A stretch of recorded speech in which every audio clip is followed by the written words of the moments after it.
नमस्कार, खबर दोपहर देख रहे हैं आप और मैं हूं आपके साथ सोनाली सिंह।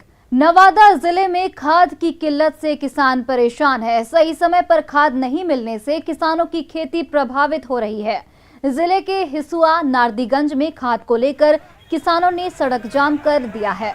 किसानों ने आरोप लगाया है कि सुबह से ही सभी लोग लाइन में लगे थे, मगर खाद बांटने के लिए दुकान नहीं खुली। हिसुआ बीडीओ ने एहतियातन के तौर पर 2 खाद की दुकानों को सील भी कर दिया है। किसानों का आरोप था कि दुकान खोलने पर दुकानदार ब्लैक में खाद को बेच देते हैं।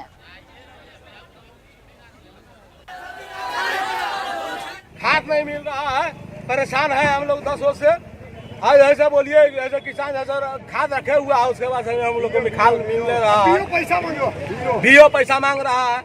आज जोड़िए, और जो हुआ से मान ले कि जो हुआ से माना उसी रेट में आप निकाल दीजिए। रासायनिक खाद कहीं पूरे मार्केट में नहीं मिल रहा है, बैंक में एक काउंटर है। हम लोग 8 बजे से लाइन में यहाँ पर लगे हुए हैं, काफी भीड़ है। कुछ किसान आसपास के गांव के आए हुए थे, उनको उर्वरक चाहिए था इसलिए आए थे।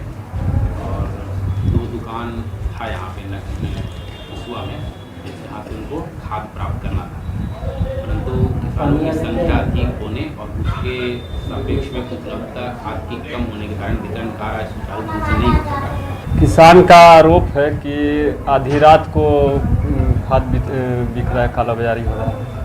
इस संबंध में प्रखंड कृषि पदाधिकारी को कहा गया है कि आप जांच कर दीजिए, और अगर ऐसी शिकायत मिलती है तो उनका लाइसेंस रद्द करने और कानूनी कार्रवाई करने के संबंध में। और सुपौल से एक बड़ी खबर, जहां धर्मांतरण का वीडियो वायरल हो रहा है। भपटियाही का ये पूरा वीडियो बताया जा रहा है। कुछ लोगों ने अपना धर्म बदला है, ईसाई धर्म की। इस दौरान लोगों को जानकारी दी जा रही है। तो सुपौल से एक बड़ी खबर आपको बता रहे हैं। भपटियाही का एक वीडियो वायरल हो रहा है, जिसमें कई लोग अपना धर्म बदल रहे हैं, उनसे धर्म परिवर्तन कराया जा रहा है और उन्हें ईसाई धर्म की जानकारी भी दी जा रही है। देखिए संवाददाता अमित झा की रिपोर्ट।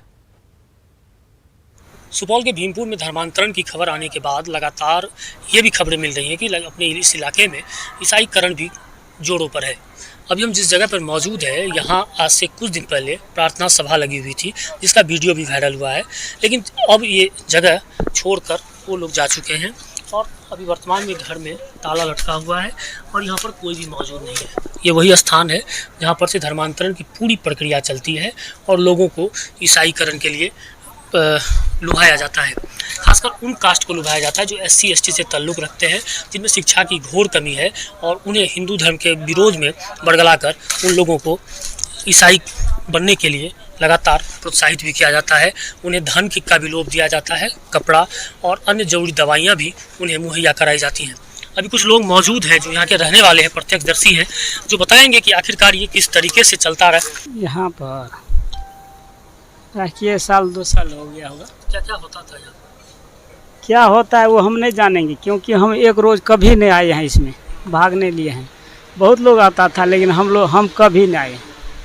क्या क्या ईसाई के बारे में बताया? हाँ, ईसाई धर्म के विषय में जो ये मंत्र पढ़ाता होगा वो यही जानेगा, हम नहीं जानते। हम नहीं, कभी नहीं हम इसमें आए हैं। कितना लोग रहता था इसमें? लोग लगभग 25-30 ठो रहता था। हाँ, उसमें जो है पुरुष में 2-4 ठो रहता है और सब महिला था। दरअसल पुरुषों को तो कम और महिलाओं को इस इलाके में ज़्यादा टारगेट किया गया है, ताकि वो ईसाई धर्म को अपनाए और अपने हिंदू धर्म को छोड़ दे, सनातन धर्म को छोड़कर एक ईसाई धर्म को अपना ले। आप बताइए, आप यहीं के रहने वाले हैं और सरपंच भी रह चुके हैं आप बताइए कब से आपके यहाँ चल रहा था? लगभग 3 साल से चल रहा है। कितना परिवार लगभग बना होगा इसमें? परिवार के बारे में तो उतना जानकारी नहीं है, लेकिन 25-30 लोग इसके सभा में रहता है।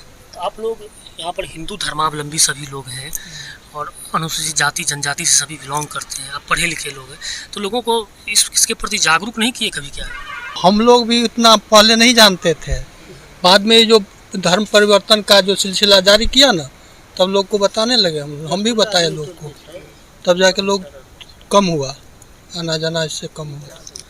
दरअसल लगभग इन लोगों का कहना है कि लगभग 30 परिवारों को यहाँ पर धर्मांतरण हो चुका है और ईसाई धर्म को अपना चुके हैं और विभिन्न इलाकों में जाकर प्रचार प्रसार भी कर रहे हैं। सीएम नीतीश कुमार के जनता दरबार में फरियादी कुमुद वर्मा ने वाल्मीकि नगर से जेडीयू विधायक धीरेन्द्र प्रताप सिंह उर्फ रिंकू सिंह पर अपने पति दयानंद वर्मा की हत्या करवाने का आरोप लगाया है। जनता दरबार में सीएम से न्याय की फरियाद करते हुए कुमुद वर्मा ने बताया कि जेडीयू विधायक ने उनके पति की हत्या करवाई है और इस मामले में उनके खिलाफ कोई कार्रवाई अब तक नहीं की गई है, जबकि विधायक के नाम से एफआईआर भी दर्ज है। फरियादी की गुहार पर सीएम नीतीश कुमार ने डीजीपी को मामले को देखने को कहा है। आपके पति की हत्या हो गई तो केस वगैरह नहीं हुआ है? मेरे पति की हत्या समस्या क्या आ गई? वाल्मीकि नगर के विधायक पति की हत्या हो गई तो क्या केस हुआ उस पर? जी हुआ। क्या हुआ? एक्शन नहीं हुआ? कोई एक्शन नहीं हुआ सर। उसी तरह से फरवरी में हुआ था जी, 14 फरवरी को। सर मेरा और एक निवेदन है सर, मेरा एक निवेदन है। एक बात बताइए, दे रहे हैं सर। मेरे दो छोटे छोटे आपके पति की हत्या हुई, हम डीजीपी को दे रहे हैं। और देखिए, मुख्यमंत्री नीतीश कुमार ने कुमुद वर्मा की फरियाद को सुनकर इस मामले में डीजीपी को दखल देने का निर्देश दिया है। हालांकि कुमुद वर्मा डीजीपी के आश्वासन से संतुष्ट नहीं है। उन्होंने आरोपी विधायक की जल्द से जल्द गिरफ्तारी की मांग की है। तेजस्वी यादव की अभी मेरा प्रोग्राम हुआ, उसके बाद यहाँ भी अर्जी डाली थी, यहाँ मेरा बुलावा हुआ, लेकिन यहाँ से मुझे कोई संतोषजनक कुछ नहीं कहा गया। वो तो मानने के डीजीपी मुख्यमंत्री जी हमको डीजीपी के पास भेज दिए। डीजीपी साहब कह रहे कि आप किसी पर एलिगेशन लगा दीजिएगा तो हम किसी को गिरफ्तार कर लेंगे, जबकि मेरे सामने की घटना है, मेरे आँख के सामने, मेरे मौजूदगी में। आपने ये कैसे जाना कि विधायक ही वो थे जिन्होंने? विधायक को हम पहचानते हैं, मैं हाँ वहाँ मौजूद थे, वही बोले कि गोली मार दो, हम देख लेंगे। और उनके पास खड़ा बंदूकधारी आदमी उनके कहते हुए गोली मार दिया। इसके पहले मैं कुछ समझती, उसने गोली चला दिया, कनपट्टी के पास लगाकर गोली मार दिया, वही वो गिर के वहीं उनका स्पॉट डेथ हो गया। मेरे दो छोटे छोटे बच्चे हैं। मैं ये भी आस लगा के आई थी कि यहाँ से कोई मेरा रोजगार भी हमको मिल जाता। दूसरा तो कोई है नहीं, सास ससुर भी नहीं है, नहीं कोई नहीं है मेरा। हम लोग रेंट पर रहते थे, जब तक वो थे तब तक तो सब कुछ ठीक था। उनके नहीं रहने के बाद अब कुछ भी सहारा नहीं है। लेकिन यहाँ से हमको कोई अभी तक पता नहीं अब आगे क्या होगा। अभी तक आपकी समस्या वो सुने, एक दो शब्द सुने, उसके बाद बोले चल जाइए डीजीपी के पास। वहाँ गए हम, वहाँ वो बोले कि आप किसी पर एलिगेशन लगा दीजिएगा तो हम किसी को गिरफ्तार कर लेंगे। हमको सर हमारा उससे कोई जाति दुश्मनी है, मेरे पति का हत्या हुआ है, हम किसी को क्यों एलिगेशन लगा देंगे। वहीं सीएम की जनता दरबार में एक और महिला अपने पति के हत्यारों को सजा दिलाने की मांग को लेकर पहुंची। महिला फरियादी ने आरोप लगाए कि थाना अध्यक्ष की आरोपी से मिली भगत है, जिसकी वजह से आरोपी 17 दिनों के अंदर ही जेल से बाहर आ गया और अब उनके पूरे परिवार को धमकी भी मिल रही है। सीएम ने महिला को भरोसा दिया है कि उचित कार्रवाई इस पूरे मामले में की जाएगी। हमारे पति का हत्या हो गई सर, 2 साल बीत गया, अभी तक कुछ नहीं हुआ। किसकी हत्या हुई? मेरे पति का। अच्छा, मेरे पति का सर। अच्छा। थाना अध्यक्ष मिली भगत है सर, 2 साल बीतने के बाद नहीं पकड़े थे। अभी के द्वारा हत्या कर दिया तो केस नहीं हुआ इस पर? केस है, दोनों केस है, बस आपराधिक। एसटीएफ के माध्यम से वो पकड़ा गया। एसटीएफ के गठन हुई थी सर, एसटीएफ के गठन हुई थी सर, के माध्यम से अपराधी पकड़ाए। एक ऐसे केस में उसको भेजा थाना अध्यक्ष, पहले से सुलहनामा था, तो 17 दिन के अंदर बाहर आ गए सर। हम मुखिया है और हमारे पंचायत में आम आदमी दहशत में बोलता है क्या, तो हम मुखिया के माँ के 17 दिन में बाहर आ सकते हैं, तो हम आप लोग को क्या, आप लोग कभी मारेंगे हमको? हम अपनी पत्नी को चुनाव लड़ा रहे हैं सर, हमको छोटे छोटे बच्चा है सर। थाना आपसे निवेदन है सर, थाना अध्यक्ष पे कार्रवाई किया जाए। अभी जाइए होगा उसमें क्या। वहीं झारखंड विधानसभा के मानसून सत्र के दूसरे दिन की कार्यवाही हंगामे के साथ शुरू हुई। विधायक विधानसभा में नमाज अदा करने के लिए कमरे के आवंटन को रद्द करने की मांग को लेकर सदन में हंगामा कर रहे थे। बीजेपी विधायकों के वेल में पहुंचने से प्रश्नकाल बाधित हो गया। स्पीकर के बार बार समझाने के बावजूद भी बीजेपी विधायक नहीं माने और सदन के भीतर जय श्री राम, हर हर महादेव के नारे लगाते रहे। साथ ही नियोजन नीति रद्द करने की मांग को लेकर भी नारेबाजी करते रहे।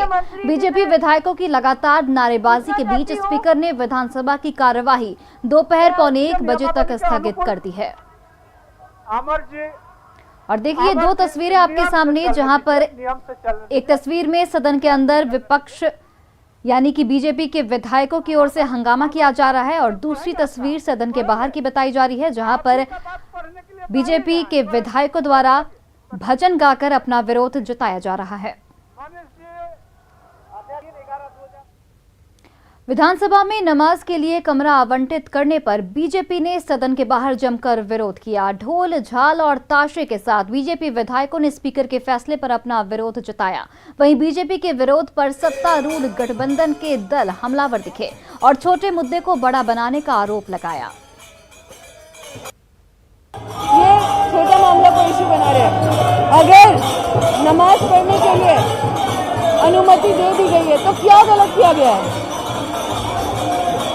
जब सर्वधर्म स्थल होता है वो इंडियन आर्मी में दिया गया है, वहाँ पे भी लोग नमाज पढ़ते हैं, वहाँ हिंदू भी पूजा करती है, वहाँ सिख भी रहता है, ईसाई भी रहता है, तो सर्वधर्म स्थल यहाँ पे भी क्यों नहीं हो सकता है? पहले से ही इनकी एक तैयारी थी कि विधानसभा को नहीं चलने देना है, जनहित के मुद्दों को नहीं उठने देना है, राज्य के विकास की बातें नहीं होने देनी है, इसलिए ये बेवजह के मुद्दों को उठा रहे हैं। मस्जिद में नमाज पढ़ने की अनुमति दिए हैं अध्यक्ष जी ने, तो प्रार्थना करना है तो ये लोग रूम ले लें। बेवजह मुद्दा को तोड़ दिया जा रहा है। आज झारखंड को आवश्यकता है, बेरोजगार जो युवा है उसके प्रति अगर लोग मांग करते तो हम लोग सरकार चिंतित है। हम अपने युवाओं को जोड़ना चाहते हैं, इनको चाहिए मंदिर मस्जिद, इनको मौका मिल गया है। क्योंकि बाधित करना है विधानसभा तो कोई ना कोई एक कारण ढूंढना पड़ेगा और वही सब कर रहे हैं। मैं तो ये कहूँगा जिन्हें नजर है वो हिंदू मुसलमान देखते हैं, और मैं तो राजनीतिक गद्दा हूँ, हम सिर्फ इंसान देखते हैं। वहीं सीएम हेमंत सोरेन ने सदन में जारी हंगामे के बीच बीजेपी पर हमला बोला है। उन्होंने कहा कि विपक्ष के पास जब मुद्दे का अभाव होता है तो इसी तरह सदन की कार्यवाही बाधित की जाती है। जब दल के पास कोई मुद्दे नहीं रह जाते हैं ना, कोई टॉपिक नहीं रहता है, तो इसी तरीके का आचरण अपनाकर सदन को बाधित करने का उनका पहले से ही प्लान है। आज मुख्यमंत्री प्रश्नकाल था और मुझे लगता है कि इतना मुख्यमंत्री प्रश्नकाल पहले कभी नहीं आया था। हम लोग पूरी तैयारी में थे कि सारी चीज़ का जवाब हम लोग देंगे और मुझे जवाब देना था। दुर्भाग्य है अब अगले का इससे समाधान थोड़ी होने वाला है, इससे भी इनका समाधान नहीं होना है। वैसे क्या इसके लिए तैयार है? क्योंकि कुछ मंत्रियों ने भी ये सजेशन दिया है कि उसको प्रार्थना स्थल के नाम पर मन में अगर आस्था हो, भगवान हो, तो सब जगह है, लेकिन मन में अगर राक्षस हो तो सब जगह दुश्मनी दुश्मनी। ठीक है।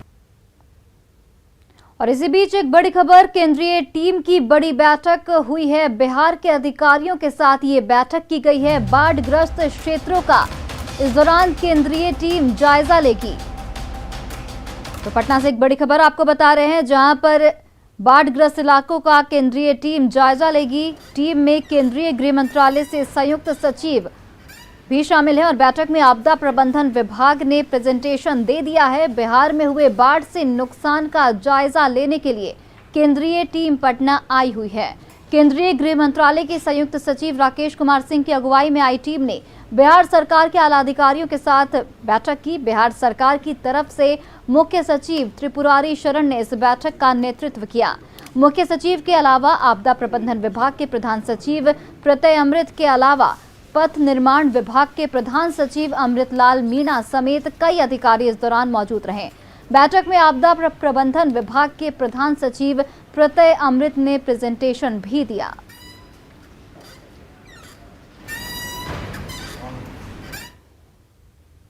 और देखिए, मुंगेर में पंचायत चुनाव पहले चरण में होगा। इसके लिए नामांकन की प्रक्रिया जारी है। तारापुर प्रखंड में पंचायत चुनाव के प्रत्याशी पूरे दमखम के साथ नामांकन कर रहे हैं।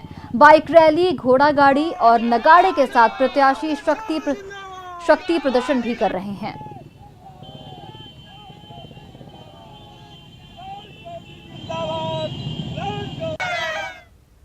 वहीं नवादा में चोर की पिटाई का वीडियो वायरल हो रहा है। वीडियो हिसुआ का बताया जा रहा है, जहां चोरी के आरोप में एक युवक को निर्वस्त्र कर बेरहमी से पीटा गया। हालांकि न्यूज़ 18 इस वायरल वीडियो की पुष्टि नहीं करता है। वीडियो में चोर से ये भी कबूल करवाया जा रहा है कि वो अपने 5 दोस्तों के साथ चोरी करने के लिए आया था। हैरानी की बात यह है कि पुलिस इस घटना से बिल्कुल अनजान है। उस समय क्या क्या नाम है?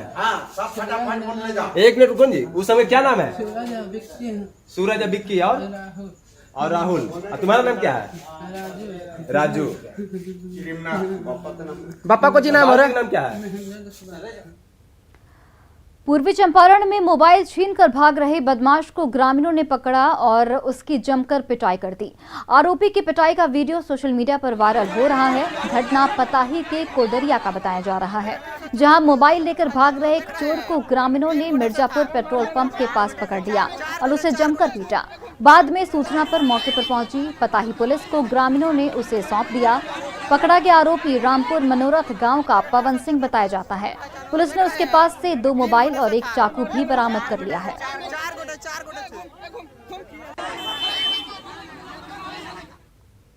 वहीं बगहा में वाल्मीकि नगर हवाई अड्डे के पास 12 फुट लंबा मगरमच्छ दिखने से लोगों में हड़कंप मच गया है। वन विभाग की टीम ने स्थानीय लोगों के साथ मिलकर रस्सी से बांधकर उसे झाड़ियों से बाहर निकाला।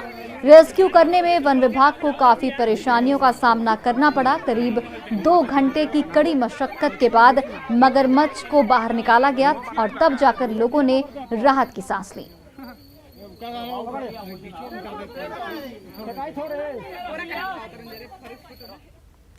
कभी कोरोना संक्रमण में नंबर 1 रहने वाले इंदौर ने इतिहास रच दिया है। वहां 100% नागरिकों को कोरोना के टीके का पहला डोज लगाया जा चुका है। देश में 10 लाख से अधिक की आबादी वाले जिलों में इंदौर पहला ऐसा जिला बन गया है जिसने 100% टीके का रिकॉर्ड कायम कर लिया है।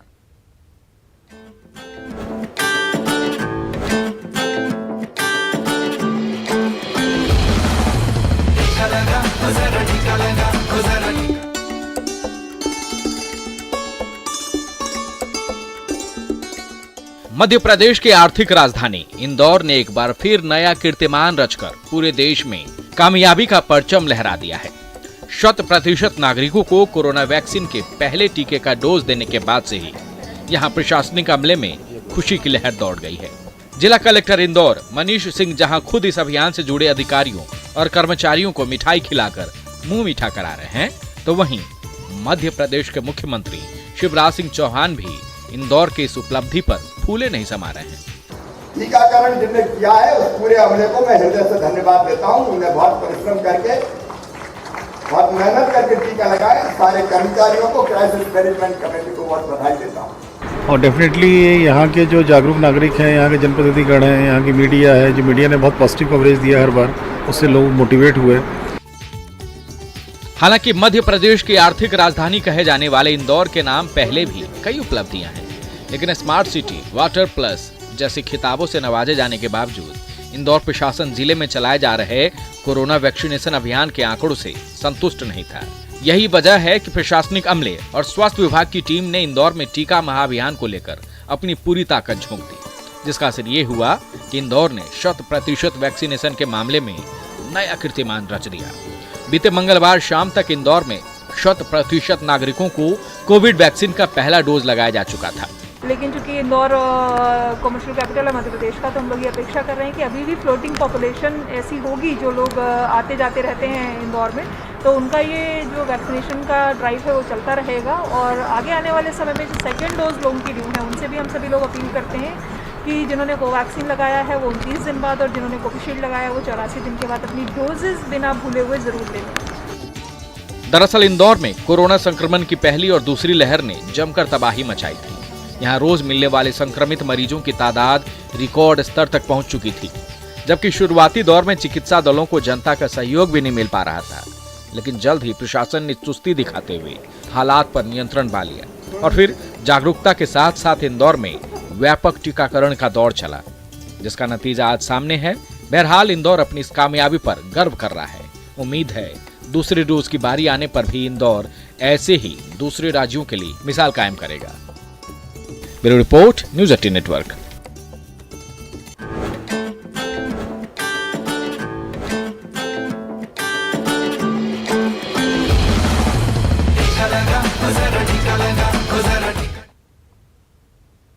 और फिलहाल इस बुलेटिन में इतना ही। आप देखते रहिए न्यूज 18 बिहार झारखंड।